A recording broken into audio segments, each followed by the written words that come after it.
What's up, everybody? Welcome back to Playing with Problems. I am your host, Alex Terranova. This is still the beginning of probably one of the most challenging journeys I've been on in like the media space. I've done like probably over 500, 400 to 500 podcast episodes over the last 5 years, but this podcast has proven to be really interesting and really challenging because everybody likes to go on a show and talk about how great they are. Everybody likes to go on and share their successes and share their wisdom. And I think that's great. We need that. We want that in our world, right? It helps us.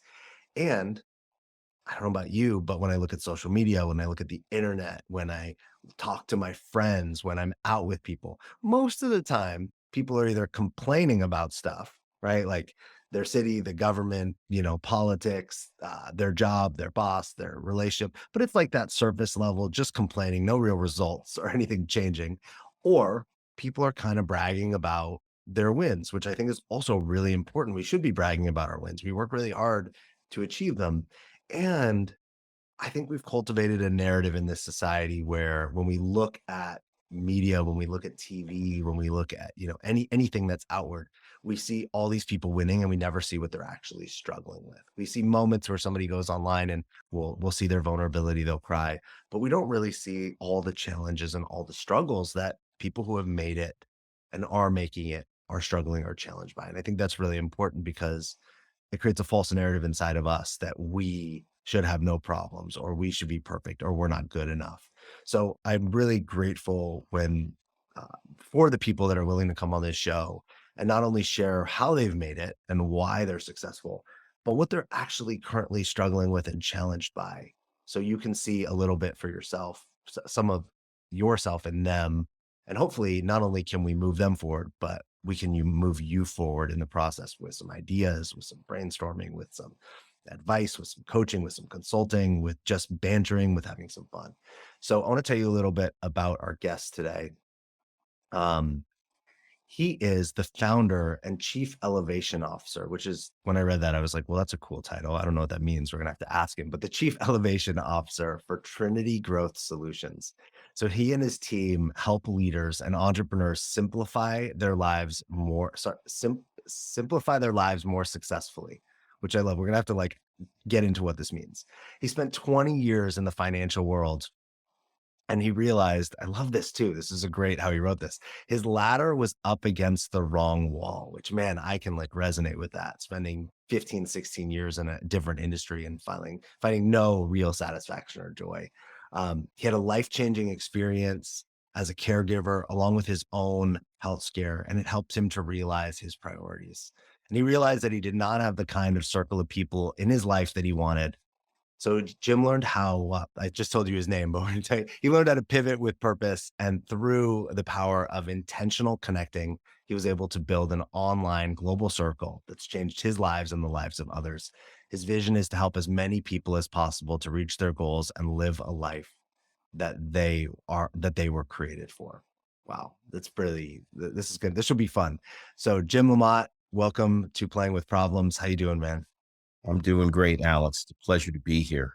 Thanks for doing this. Thanks for having the courage to come on here. I told you before, many people are like, yeah, I want to be on. And then when they actually learn what we're going to do, they are like, yeah, no, I'm good. I'm going to go be on a podcast where everybody just makes me sound perfect. But before, tell us a little bit about, because I love the name, Chief Elevation Officer. What does that mean?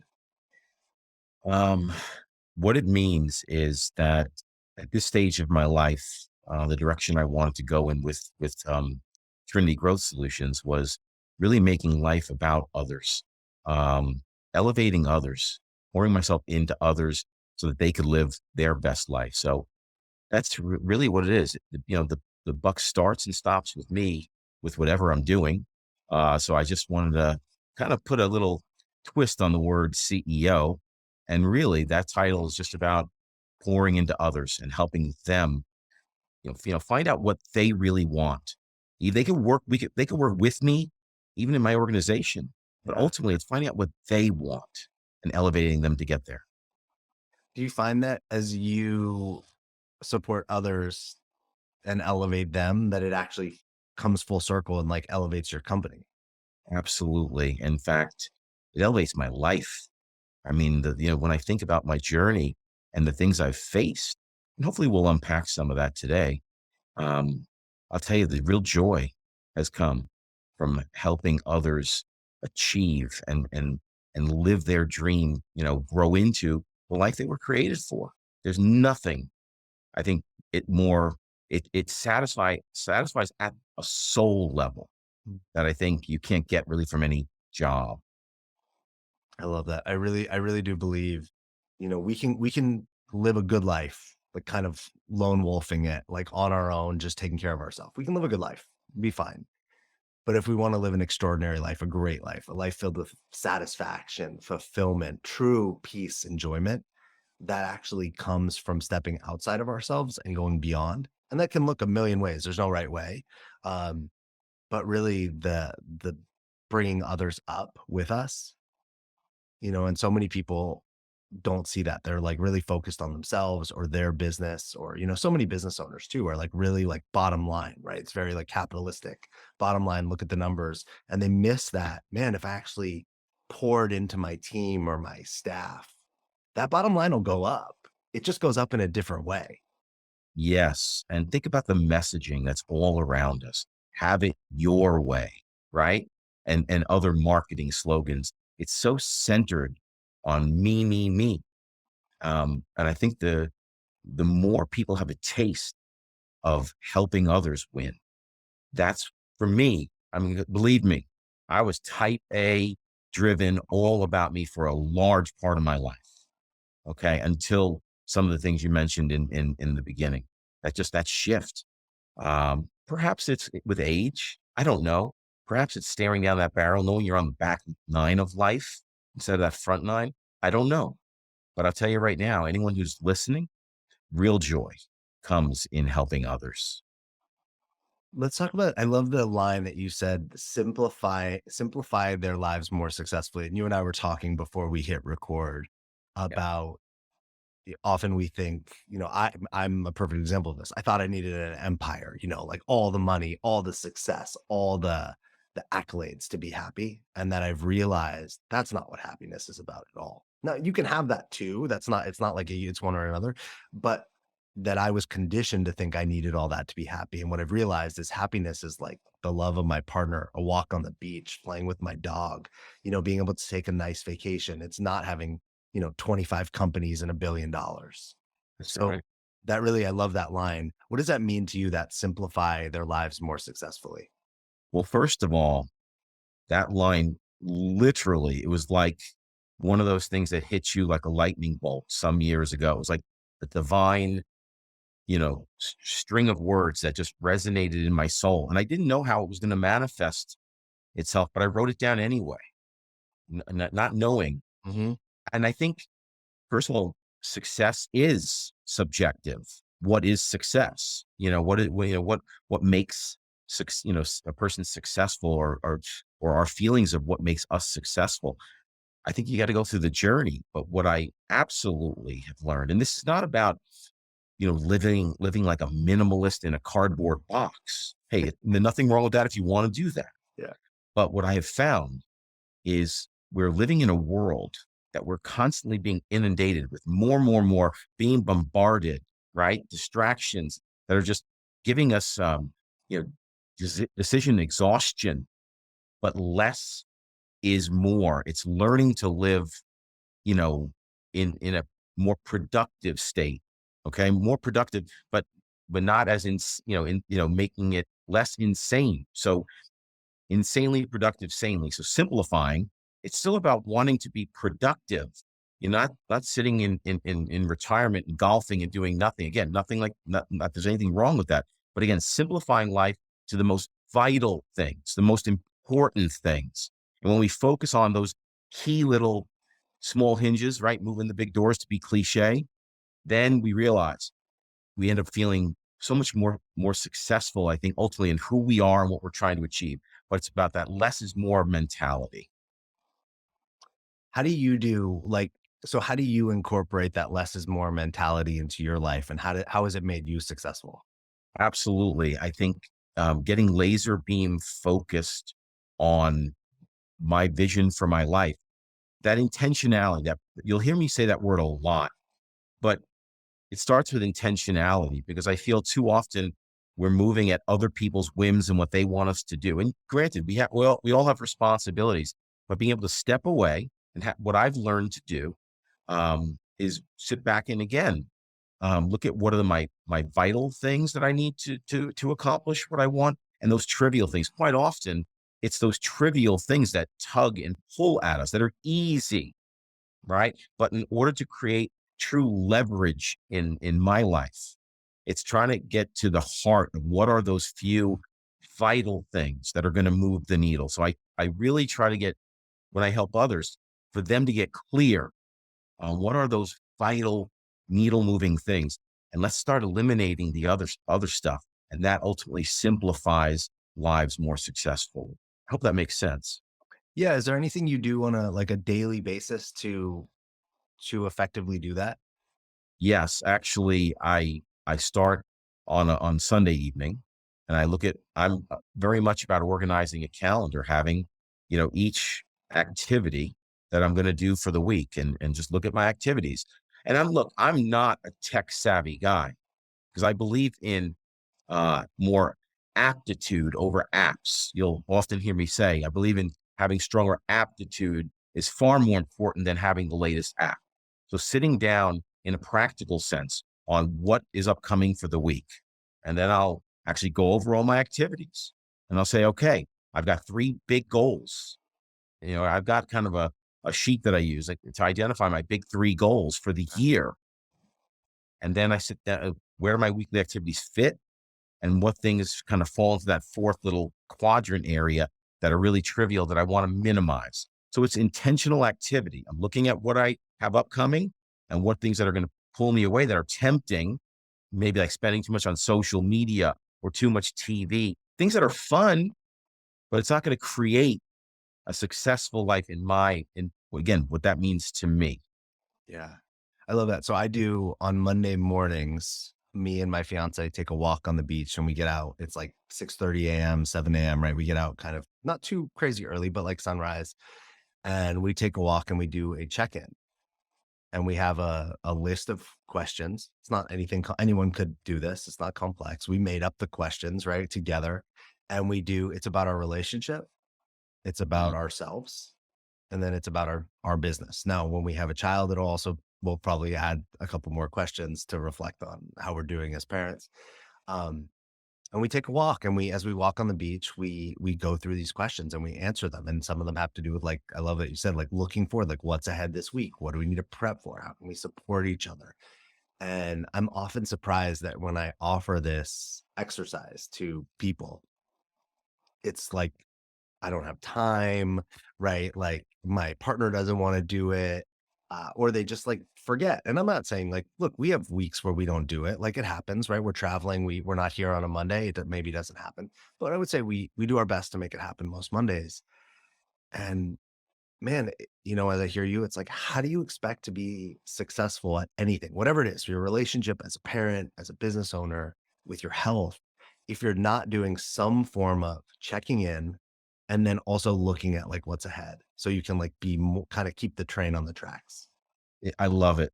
I think what you just said is so, so important. In fact, what I tell my clients, okay, and look at the past week and say, okay, let's rate each other on a scale of 1 to 10. How do you think that the week went?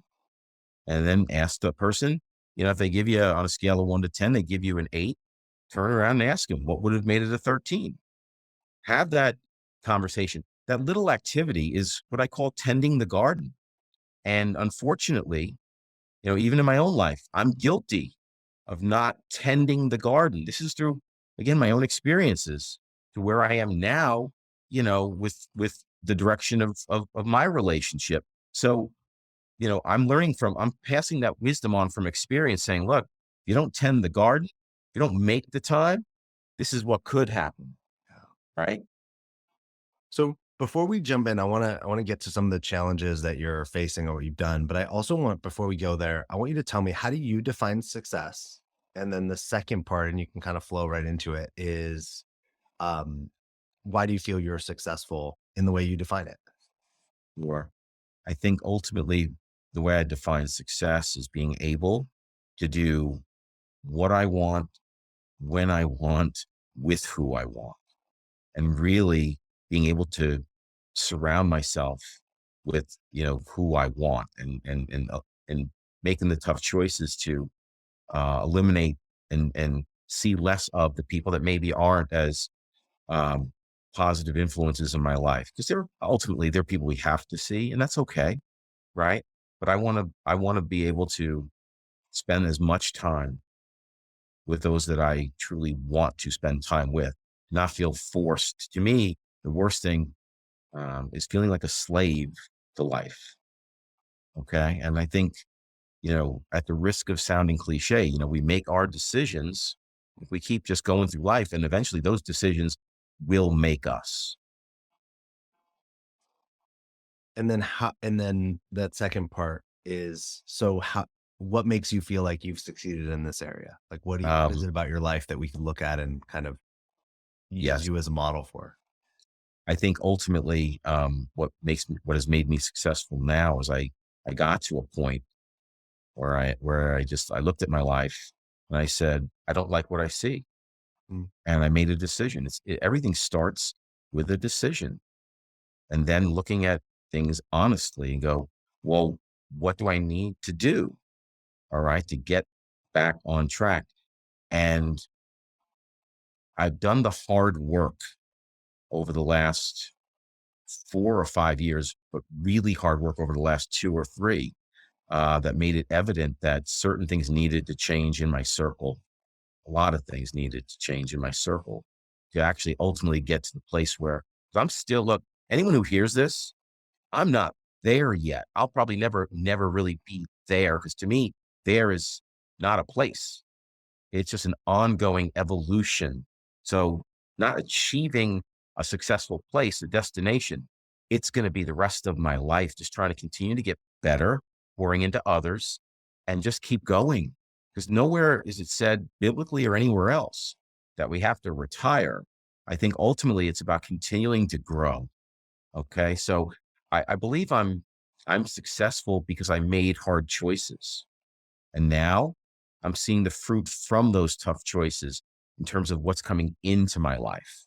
It's that validation, Alex, that we start feeling when we start doing the hard work and going, you get ultimately delayed gratification. There's a point, there's a big one, right? I've got an 18-year-old daughter, teaching her, you got to put the work in. It's not always going to come right away, but you feel successful.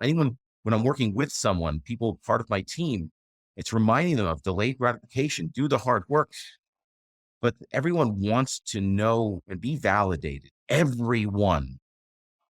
And when our partners are not doing that, maybe we should look at that relationship. Or so there's again, I feel like I've maybe veered from the question a little bit. So I want to kind of rein it back in. But I do feel I'm successful because I've done and made some hard decisions. Well, I love that you brought up before, like the garden metaphor, like tending the garden. It doesn't necessarily have to be like, I personally don't love the word hard, because I think like what's hard to you might not be hard to me, right? It's like very perspective. But like gardening for some people is so peaceful and relaxing. And for Yes. someone else, gardening is miserable and hard. But gardening in its process is always exactly the same, right? It's like tending to the soil, planting the seeds, getting them light and water, taking care of them as they grow, weeding, and then, like pruning or plucking or picking the things, and then kind of starting the process over. It's kind of always the same. How you experience it is more unique or perspective. But I love that you brought that up, because as you were saying, I was like, oh man, it's all just tending the garden. It's just like, who are you going to be about tending the garden? For you, it's like you want to be that garden to be the people you care about and love. And right, you want to really um, cultivate and choose carefully, like who's in that garden with you and what you're planting in that garden. And you just brought up a great point as I'm listening to you going, I think the thing that we're all most guilty of is the negative self-talk. We're not careful about the words we choose. Like, just your perspective, sharing with me about the word hard. I'm like, yeah, I've worked really hard. I've worked diligently on, t- the internal self-talk, challenging. Again, people might think, well, that's just semantics, but I have found it's made a huge difference Mm. in how I talk to myself, slowing it down to make sure that I'm being conscious of the self-talk. Oh my god, I think it's a huge the first time I remember when somebody said to me, I was nervous about I was before it was before I was gonna give a talk, a speech or some kind, and I made a comment about being nervous, and I don't remember if I heard this or someone shared it with me, but somebody posed that being nervous and being excited actually in your body feel exactly the same. And I it, like, landed really hardcore, and I went, "Oh my god. It's just what I say that would interpret the sensation," right? You don't actually feel nervous. You don't feel excited. You feel, Right. like, tense. You feel your blood boiling. You feel your stomach, whatever. And then we give that feeling a name, and I remember going, "Oh my god. How I walk onto that stage, if I'm interpreting it as nervous versus if I interpret it as excited is so different." Yes. And so I love the word challenge, like, "Oh, this thing is challenging," because a challenge to me is something I get to overcome. Hard, if I'm like, "Oh, this is so hard," then I'm, like, kind of suffering in it, and I don't wanna suffer, that's not the way I wanna live my life. Agreed. Um, but yeah, so I think the way our language really drives, like, often how we show up.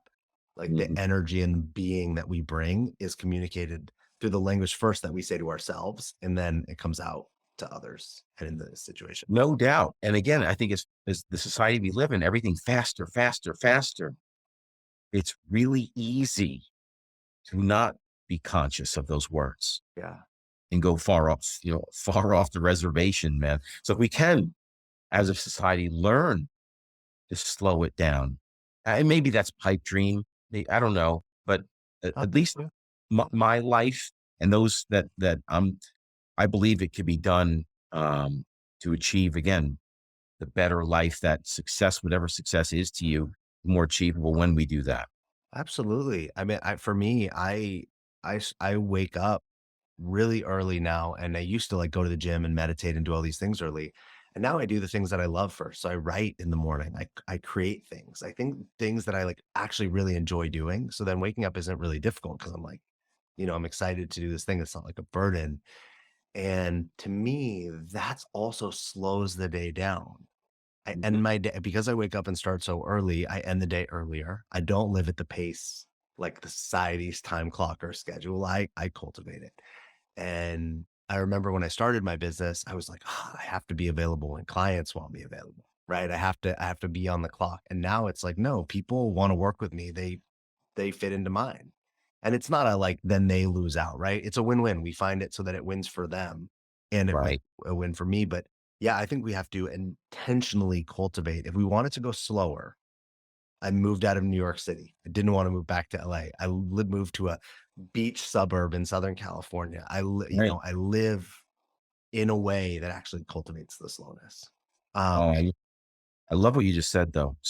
The boundaries with clients, and that's with any relationship, not just clients. It's, saying I love not being at the beck and call of, somebody else. I mean, these cell phones, right, are like the electronic dog leash. yeah, And I think what I have found is when we create those healthy boundaries, you're right, it creates respect from others saying, you know what, he's got a life too and expect me to have a life.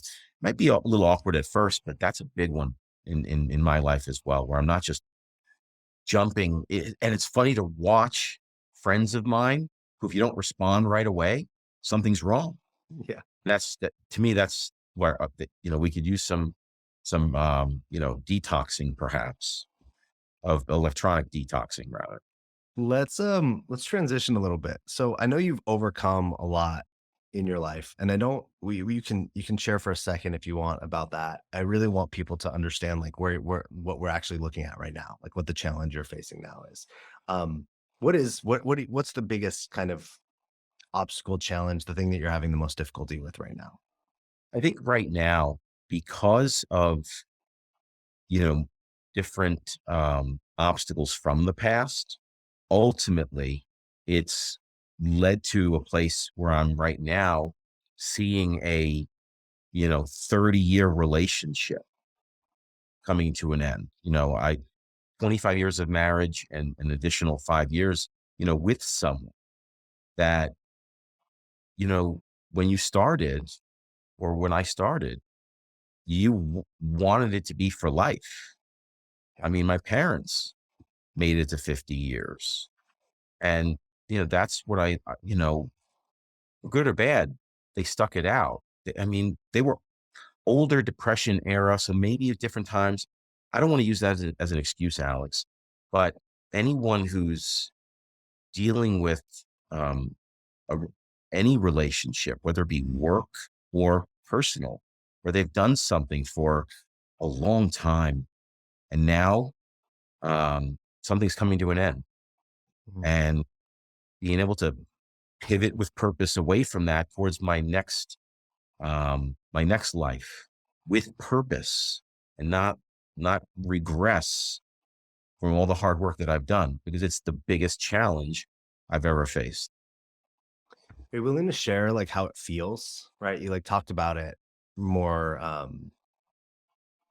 like, from your right, from your head, like, sharing and explaining, like, how does it feel to have a 30-year, right? Like, we've all had relationships ended. I've never been in a 30-year relationship, and I know how hard it is when a 1 year or 2 year or 5 year ends. But 30 years, right? You've created a life together. You've spent, we could argue that you spent a third of, maybe an average third of a person's life with this other person. What does it feel like? Um, it feels the emotions go from like first of all, I'm human, so I'm going to keep it real and raw. I can get extremely angry, Mm, combined at the same time as incredibly sad. I've never had those two emotions locked together at the same time. And what I've learned in order to keep it under control, to keep moving in a positive direction, I heard recently about, we think about our, having our buttons pushed and coming off the hinges emotionally. Because look, it could happen to any of us. mhm. There are things from my past that I am not proud of. And I will tell you, there's no blame here. Zero blame.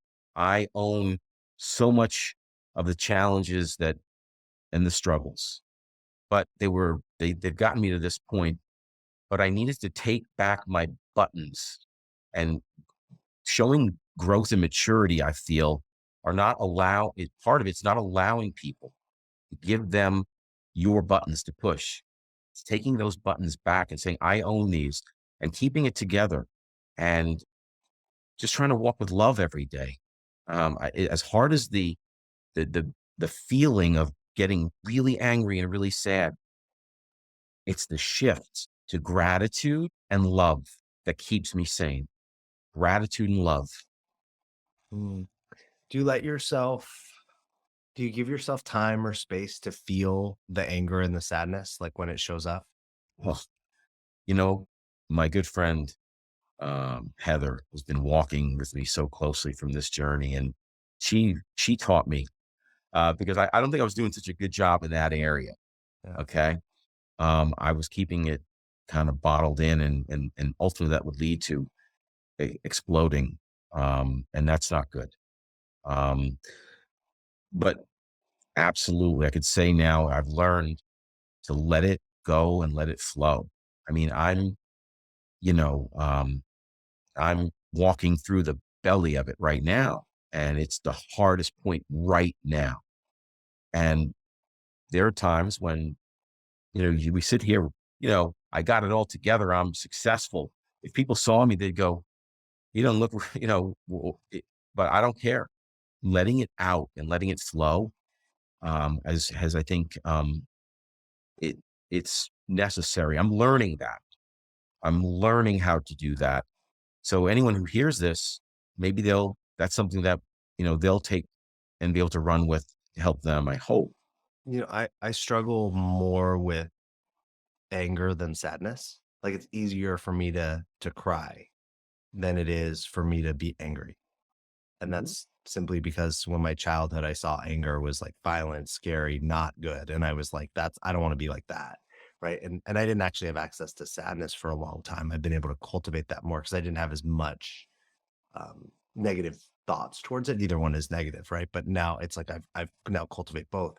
What are you doing? Do you have any practices or anything you do to let any healthy ways that you're letting the anger out? Any ways that you're letting the sadness out? Sure. Um, First of all, I don't think it does any good to have one of the things I'm not doing is parroting, meaning talking about you have a confidant in your life, Mhm. someone that you can talk to. But now it's not like jumping from all these friends and talking about, oh, that's rehashing. I did this. Truth be told, talking about it over and over, realizing just reinforcing, replaying it in my head, it just does not serve any purpose. So one of the practices, again, I made reference to my confidant, Heather. She's my one go-to. We'll talk it through and let it out. Another thing that's been huge for me in this journey and has really helped me at, at this stage is the combination of both personal development and spiritual development. That whatever spiritual development means to you, it's that meditation and prayer time, okay, that is critical. And of course, something that's been a part of my life my entire life, exercise, okay, not just sitting around in something, get moving. So those three things, having that one confidant that I can, and neither this, it's not in priority order that I'm stating. They're just three number ones as far as I'm concerned. Having that person, right? Having that positiveness that is pouring into my head, right? And I'm basically flushing out the negative by combating positive, both personal development and spiritual development. And then lastly, exercise.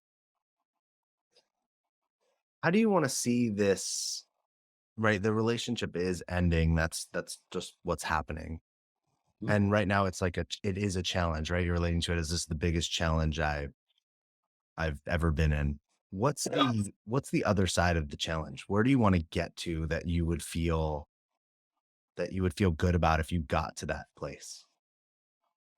I think getting to a place that ultimately I could show my daughter that sometimes, we've got to go through really tough experiences,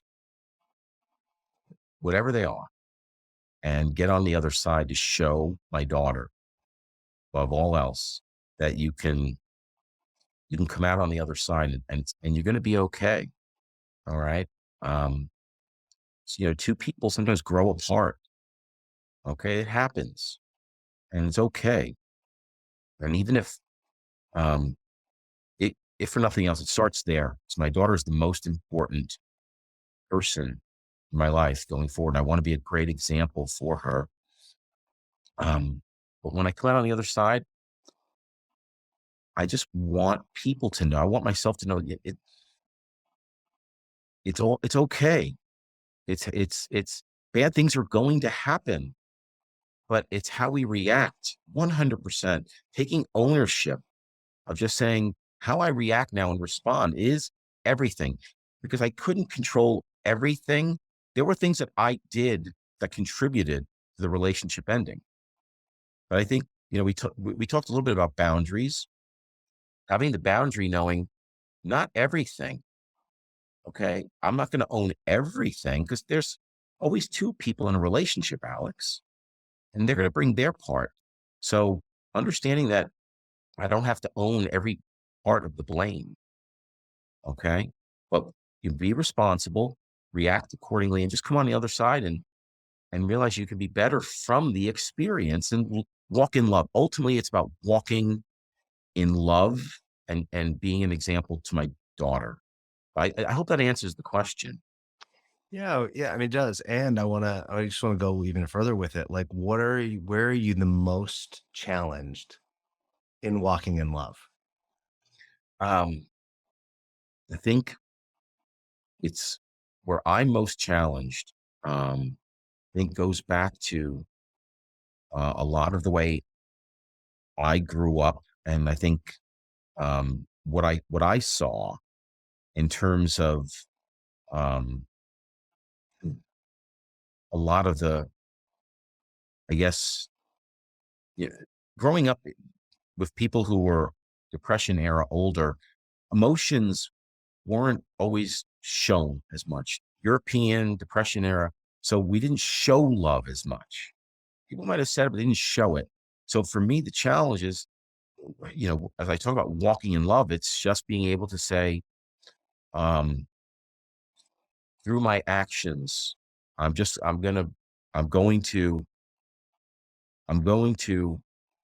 be a man of integrity and just show it in anything I could do to um, pour into others, pour into, you know, my wife and I have a daughter, so it's being able to love, everyone, including her going forward, because we had 30 years together. That's a long time, and a lot of good memories. But again, we grow apart. So I just want to going forward, just be an example of showing love to everyone, including my wife. Where does this, the relationship ending, the challenge of it, the emotions of it, the anger, the sadness, how is it impacting like, bleeding out and impacting other areas of your life? How is it bleeding out to other areas of my life? Um, I think, Alex, there's no doubt that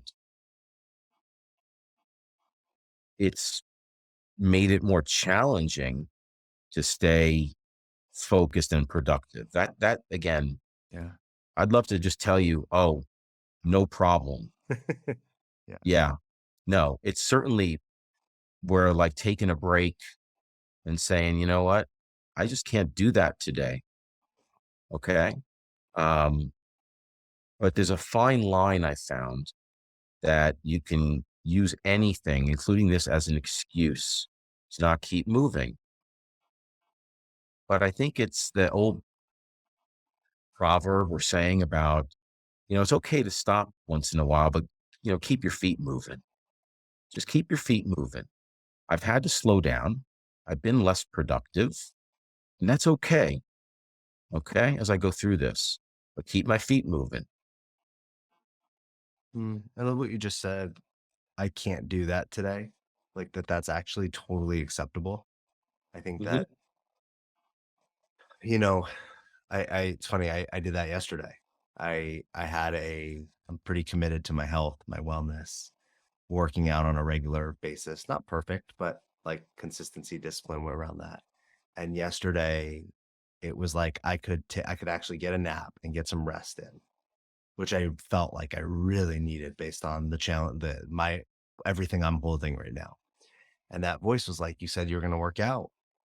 And I actually had to get to that peaceful place where I could be like, "I actually can't do that today. Like, I can't work out today." And not from a place of shaming myself or making myself wrong for it or like this, but actually like, "Hey, this is actually serving you." This to be in the challenge that you're in, to just say, "I can't do that today." Right.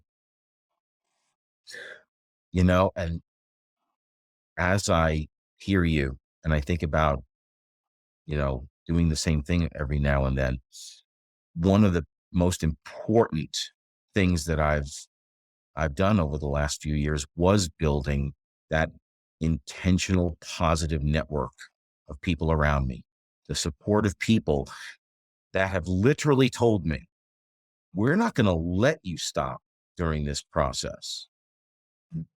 When you have people like that in your life that are not going to let you fail, that are going to, that's to me, that's living. those are the relationships that I am so blessed that I reached out to, Donna Capoverde, or Heather, reconnecting with Heather, or Marie, or Catherine in Australia. These are people that are my tight board of directors that they tell me, we're not going to let you fail. When you have that around you in your life, yeah, you can have that day where you don't work out like you, or I don't feel like doing something today. But without them in my life, Alex, because of some of the other things I've battled, I don't know where it would have gone. That's where I think I can't stress enough the importance of environment and the people that are in your circle. So I'm curious now because you mentioned what sounded like all women. Um, and I know, and not just with me, I was actually just recently at a men's event, and a few of the men talked about how they're so willing to get supported by women. It feels Mhm, safer, but that they don't have that relationship with men. That it's that, and they wish that they did. mhm. Is there anything for you in that? Do you notice that in your life? Like, Right. Very, very great, great observation. All these women, and I say this with complete respect, they're all badass women, all right? Driven women that are positive minded, driven women. And absolutely, um, that's been part of the intentionality. But I shouldn't say all part of the intentionality. They aligned in my life. I saw something.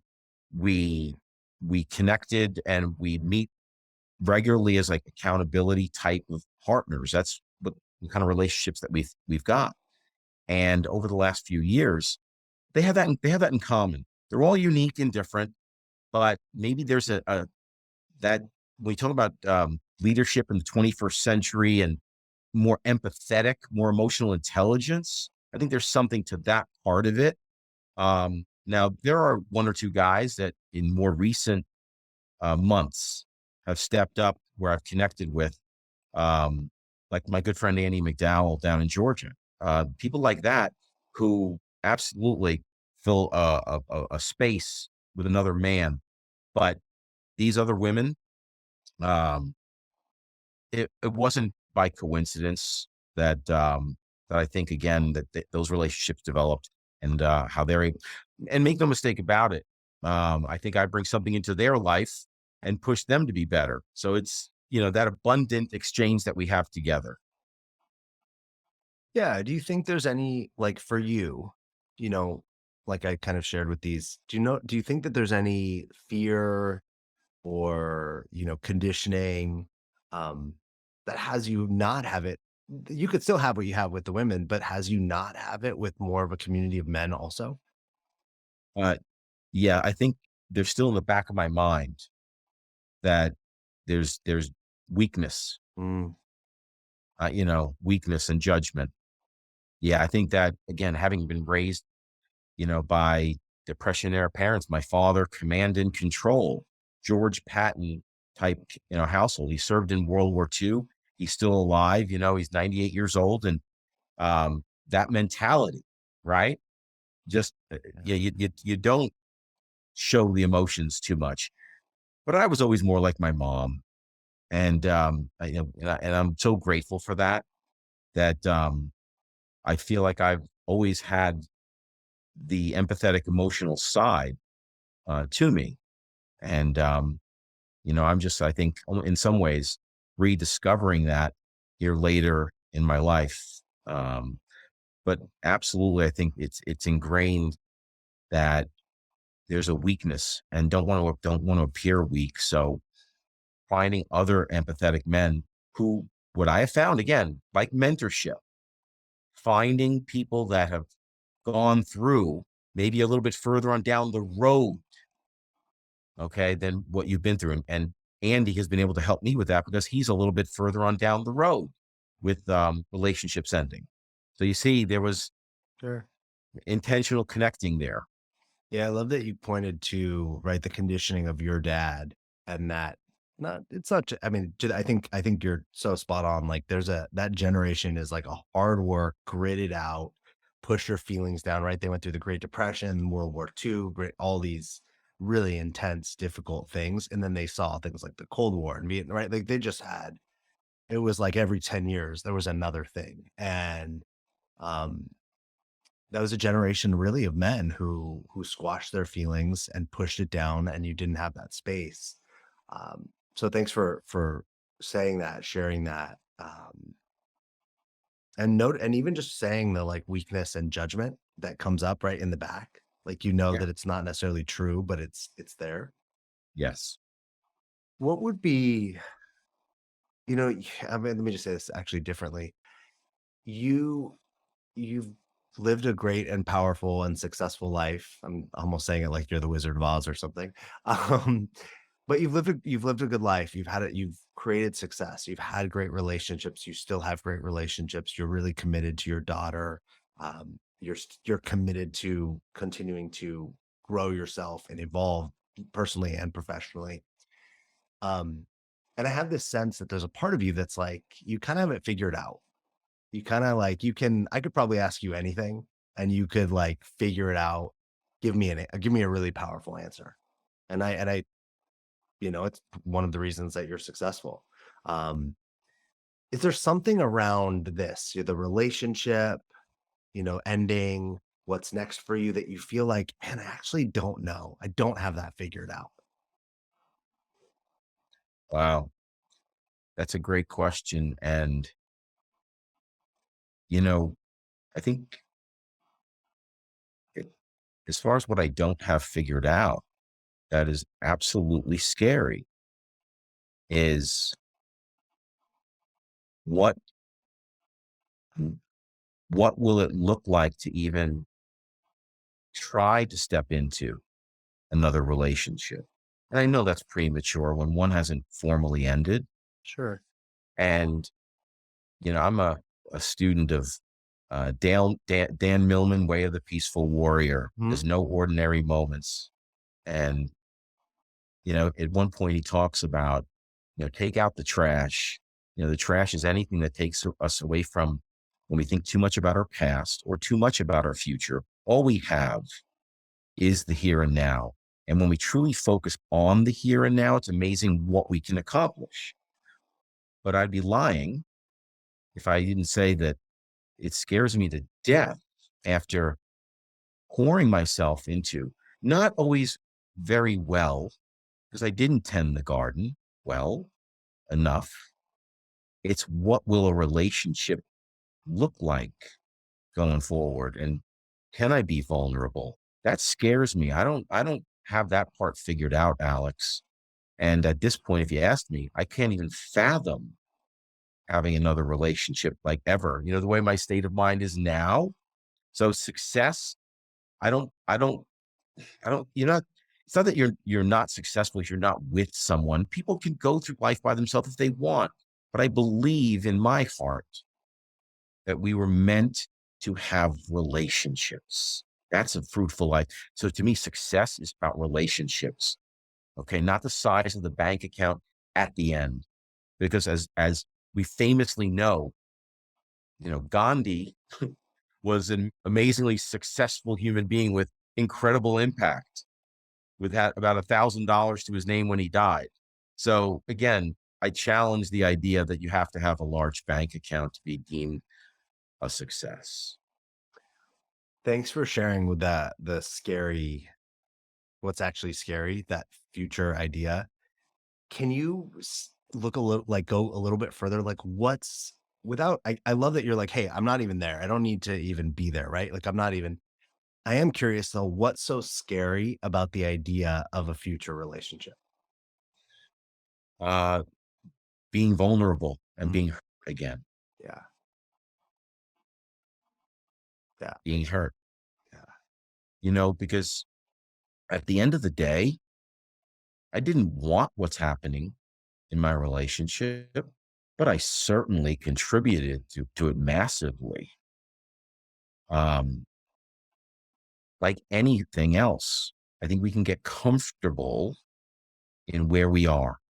And again, if we're going to just be real, we might get on here and talk like a high achiever success, but most of humanity out there, okay, they're they're not driving for success.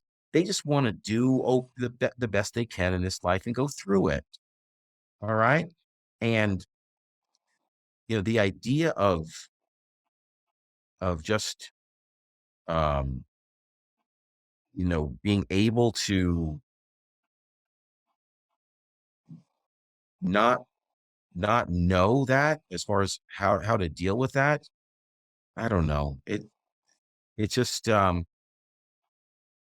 it's being vulnerable, and it's not easy being vulnerable. Yeah. Yeah, thanks for the honest like, I love, like, the honesty, the vulnerability around the vulnerability. Um, I have a theory that a lot of how a lot of what makes I often say I'm a recovering asshole, and what created that asshole, and again, no one's fault, I made this choice, was getting my heart broken. Now, I participated in getting my heart broken.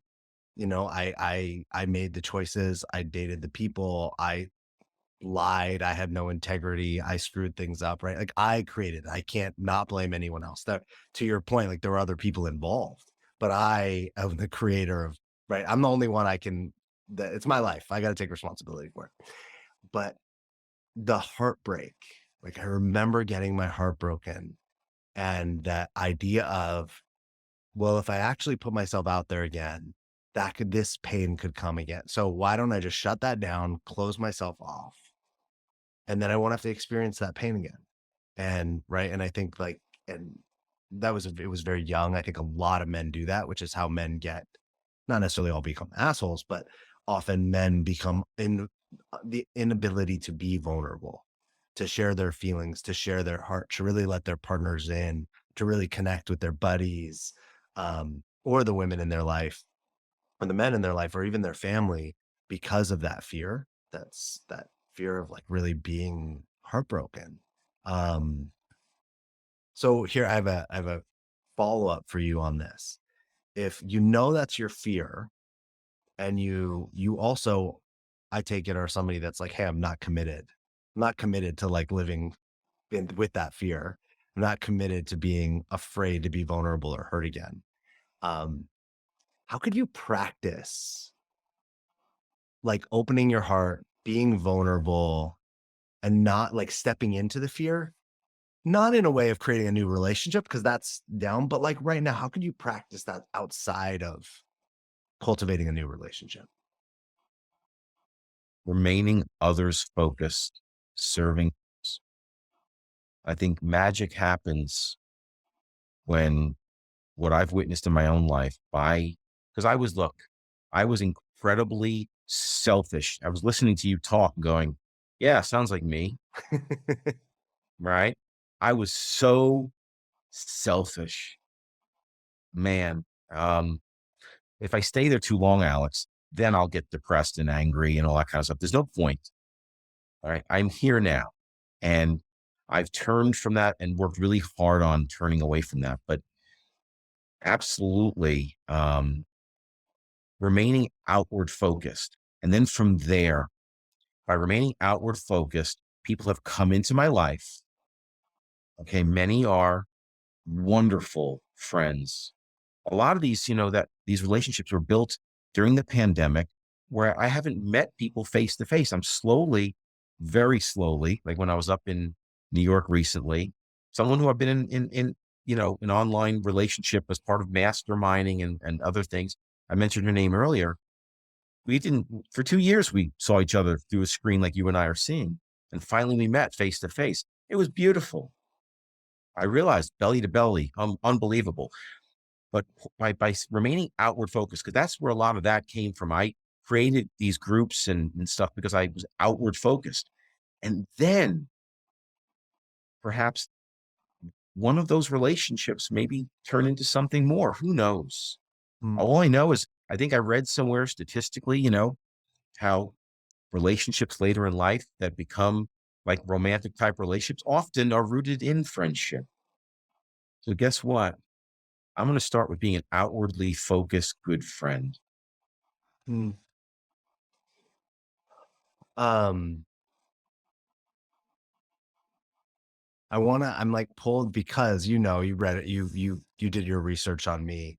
So I'm pulled to challenge you and offer you something and you take it or leave it, right? Like, Yeah. um, and that because I think your commitment to serving others, this is like so perfect. Mm. Men need and are dying, are like literally committing suicide and using drugs and porn and all these things to dull themselves out and escape. Um, because there's a lack of connection. And I think not just with women, but with other men, right? If men had, I think you said, I think Andy was the guy you said in Georgia, right? I think I've actually met him. Yeah. He's a podcast, right? He's a podcast is yeah. And I've met him before. Great Yeah. guy. Um, like men need more men that are actually willing to share like you've shared with us today. Mhm. So my challenge is in your serving of others, can you bring your vulnerability and your fear to other men to share with them so that they can see that it's okay Mhm. and that then they can also reciprocate it back? Like in you being an example and strong and brave, that it allows them to have the space to open up so they can too. Absolutely. In fact, one of the things that I've done over the years, more recently, was speaking on addictions with other men. Nice. Yeah. Okay, because I've been an alcohol abuser for many years, and I stopped for the last 6 years. Actually, Congratulations. yeah, thank you. And so, speaking with other men, men focused on on addiction. Um, ultimately, ultimately, talking with other men about in order to be outward focused in a healthy way. First, it starts inward with self love. Mm, Again, if I've talked to people and they hear, well, self love, they'll what a selfish guy to look inward. No, guess what? yeah. N- n- every most every problem, okay, if unless you get right inside, this what's going on inside manifests outside. Yeah. I've found. Yeah. So you can lose weight and all this kind of stuff, but if you're messed up on the inside, brother, I found it's only temporary. So it starts inward. So getting with other men about that inward, again, self love. Do you have it? Do you truly love yourself? Because what I've, and this goes to the vulnerabilities of relationship. I needed to work on that. Part of the reason why my relationship is ending because I didn't have proper self love. So guess what? Without proper self love, I couldn't love properly my wife. Mm, I love that. Thanks for saying that. It's so, I often say, if I met men and told them I was going to help them love themselves more, I wouldn't have any clients. Yeah. But when I help them find that gift without that being the focus, right? When they're actually focused on what the relationship they want or the business they want or the money they want or the boat they want, it doesn't matter. That in order to get it, they usually have to cultivate self-love or they get it and it doesn't even matter, right? They just need another thing. Yeah. But I love that idea. We so live in a world where oh, the outside's gonna fix the inside. And it does not work that way. It never will. It can't. It can give us a momentary high, a Yeah. momentary, happiness, enjoyment, satisfaction. But it's like it will just pour through us if there's a hole in our heart. And I love that you spoke to like, hey, I have to go inward to create the outward that I want. Listen, there aren't many. I really don't like dealing in absolutes, Yeah, you know, but sure. if there's one absolute, it's what you just said. Yeah. Okay. Nothing outside is going to last if you can't get the inside right. Mm. I'm pretty convinced I've lived that. And anyway, I appreciate you challenging me. I love this discussion about being open about all this stuff because you know, we're in a social media world that everything looks so perfect. But the more intentional connecting I've done, Alex, and the more I really talk to people, everyone's dealing with something. Mhm. They're just too afraid to talk about it. Maybe we could shed some light, and hopefully through your podcast, that'll open up some doors for, in this movement where we're just more mentally aware of challenges that we need to bring to the forefront in order to create a better world. So I'm really grateful for with what you're doing here. Well, thank you, and, I think this is a perfect place to wrap this up. Like, just, even right before what you just said, I was like, "Man, that self-love piece is, like feels like a perfect final, page of a book." Um, I wanna before I wanna invite you if you want to share people where they can find out more about you, if they wanna connect with you. Before I even do that, I just wanna thank you. Thank you for there are so many reasons you could have been like, "I'm not gonna come on and talk about my marriage ending. I'm not gonna come on and dive into what I'm afraid of. I'm not gonna share what I'm challenged by." And I just really want to acknowledge your bravery, your courage. Um, like, there is no such thing as bravery and courage outside of vulnerability. Right? It's not it is what makes it possible, and thanks for being a man who not only is committed to serving others, who's committed to, like, having this end from love, who's committed to having this relationship, however it goes, because it's just gonna be a transition into a new way. It's not, like, actually ending, it's transitioning, but that you're gonna transition in love and that commitment to your daughter and commitment to the person you wanna be, and even that piece around, hey, that my commitment to stepping into the fear is to serve others and open my heart and be vulnerable that way. Thanks for sharing all that here and just being so open with us. You're welcome. Been my pleasure. If people want to reach out, if they want to find where's the best way for them to do that? Sure.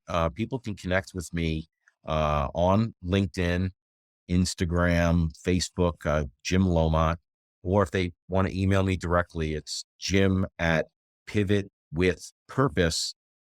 Life. So Jim at pivotwithpurpose.life. Pretty perfect web email address for you.